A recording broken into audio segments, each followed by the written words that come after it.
Hey guys, it's Vampire Mike from Sega CD Universe, and I just wanted to talk about some Sega CD games that I feel don't get enough mention. I don't know if I'd go as far to call them hidden gems. Everyone's throwing those terms around, but you know what? Screw it. They're hidden gems too. So, one of the games I really love that I didn't talk about in my previous video was Double Switch. Double Switch is very similar to Night Trap. Night Trap was a full-motion video game where you jump around rooms with your camera and you capture bad guys. If you don't capture enough, you lose. It starred the late Dana Plato from Different Strokes fame, amongst other things she's been in, and it's very similar to that. Sort of the same formula, but it stars one of my favorite actors and one of my favorite actors as a child, Corey Haim, and it also has Debbie Harry from Blondie and a lot of other. You'll see a lot of other cameos and stuff. I think is it Erwin Keyes? You'll know him. And there's another guy I can't think of right now, a Spanish actor, a really good guy. He plays Luigi in this, not the Mario and Luigi, obviously. His name is Luigi in the game, if you want to look him up. And the soundtrack is composed by Thomas Dolby, who blinded everyone with science. So, great game, really cool, kind of creepy, awesome music. If you like full motion video games and you enjoy Night Trap, check out Double Switch. People either rag on this or just don't talk about it enough, but this game is friggin' excellent. I beat it numerous times. I still have my save on my RAM card at the last level, and it has a really cool plot twist. A couple plot twists, but one is better than the others. So check it out. Double Switch. Whoa. Alright, talk about that one last. Another one people don't usually talk about, which I found to be kind of interesting, is Revengers of Vengeance. This was a weird one. It's a side screen, and I have an old video of this. It's a like map based. You pick where you want to go next, sort of like Mario Brothers 3. But it's a fighting game with RPG elements, so you fight people and get points and stuff and money, and then you upgrade your character in shops and stuff. It's pretty cool. So there's like different ways to play the game. It's not all one thing. It's sort of like they took a bunch of different genres and mushed them together and said, here, check this shit out.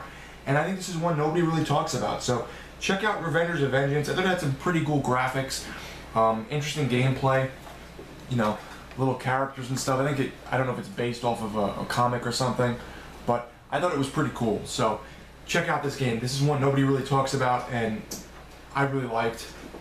Another one nobody really talks about that I thought was really cool was Flink.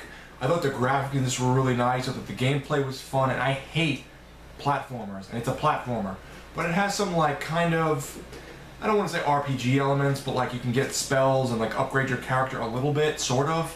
So check out Flink. I think this one's a little on the higher side price-wise, but it has that great cartoony look to it. I remember it being a little difficult, but most people who like platformers should like this. Ooh, I got some good ones now, boy. Everyone talks about Rise of the Dragon and Willy Beamish. And Snatcher. No one talks about this one. Cobra the Space Adventure, based off the manga and anime. Cobra the Space Adventure is very similar to something like Rise of the Dragon, more so than Willy Beamish. It is a on-rails visual novel, like point and click, not even point and click. So really, it's similar to them. It's more like Snatcher, actually, now that I think of it. But it's very expensive, so people who loved Snatcher and beat it usually don't go out and buy this one. Even though I think Snatcher might be more money now, I'm not really sure, but at the time this was worth more. I think. I bought these years ago, so I really don't remember. Anyway, it's based off the manga and anime, and it stars Cobra. He's a space pirate who goes around and kills bad guys and goes on bounty hunts and stuff, and you get wrapped up in this whole mission. It's got some cool voice work. The whole game is sort of, like I said, a visual novel, so you have to pick different options, and if you pick the right one, you continue. It's sort of like a choose-your-own-adventure, but no one really talks about this, and this game was really fun. I got very far, but never beat it. I should probably leave this out and beat it one day.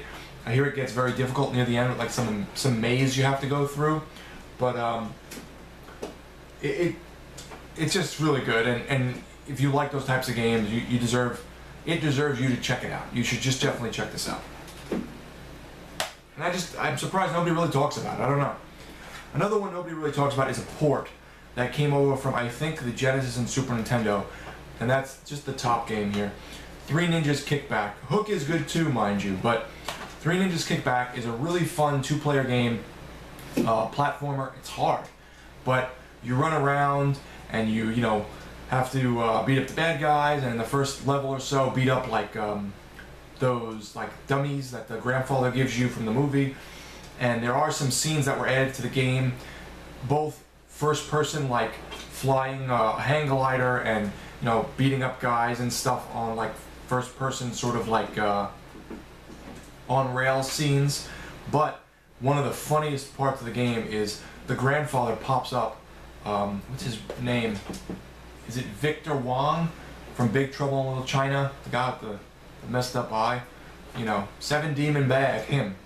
He pops up and talks to you in full motion video, and when I was a kid playing this with my buddies, we were cracking up when he would pop up on the screen. Like his little full motion video would kind of like come onto the screen, and he would talk to you. And it's a great game, and it's very fun, 2 players. As I said, it's kind of difficult, but really good, and no one talks about it. So check out that if you have buddies to play with, and you know, you want a kind of difficult action platformer. These two I left for last because these are other ones really I don't hear about much that I think are cool games. The first one is Heimdall. Heimdall is a isometric like action RPG. There's some micromanagement going on where you have a team and you have to like upgrade your characters and like point and click. So this was definitely ported over from, I think, the PC if I recall correctly. But I don't know of many other or any other games like this on the Sega CD. There are some Genesis titles that are similar whose names are escaping me right now. It's sort of something like Ultima. So if you played the Ultima games, you'd probably like it. It says here on the back, non-stop adventure for the pro and beginner. I thought it was pretty hard. I don't remember, you know, it being easy at all. But you go around and you fight guys. I think in like a sort of Earthbound turn-based type of format. You have to go around exploring and picking up items, and you know, it's really an interesting game that A, you don't hear about much, but B, didn't happen a lot on the Sega CD. So I like that. I like when, you know, as much as I love full motion video games and stuff like that, when you see a title come out on the Sega CD, or had come out on the Sega CD, that was different and unique, it really kind of struck a chord with me. So check out Heimdall. That might interest you. Especially, like I said, if you like games like Ultima. And the final game I'm going to mention that I've spoken about before that I think is definitely like a hidden gem that nobody talks about is Mary Shelley's Frankenstein. This is a 2-pack, came with Bram Stoker's Dracula, which is a pretty good game, but it's really hard, and the jumping mechanics suck. I like it, but it's hard. It stars Keanu Reeves. There's a lot of cutscenes from the film. It's like a side-scrolling action game, but as I said, we're not talking about that one right now. We're talking about Frankenstein. Frankenstein is based off the Robert De Niro movie. It does have some full-motion video from what I recall from the movie.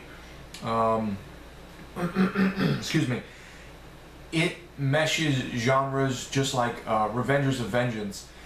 It's got side-scrolling, like point-and-click type gameplay. It has a side-scrolling, like Street Fighter, not side-scrolling, it has like a one-on-one battle system, like Street Fighter or Mortal Kombat.